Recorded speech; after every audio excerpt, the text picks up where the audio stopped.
Van Rozen Utrecht is marketed as a boutique fashion brand with a Dutch identity, stylish clothing collections, and a local brand story. But the real question is it actually Dutch, or is the location mainly part of branding?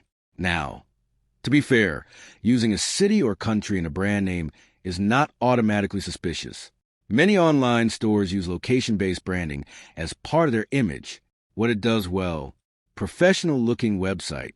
The store presentation can appear polished and visually appealing.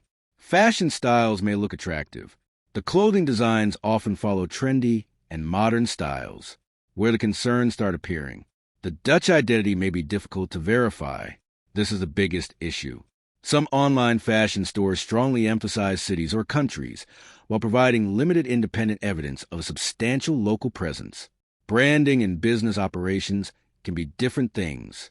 A company can use Utrecht in its image without functioning as a traditional local Dutch boutique.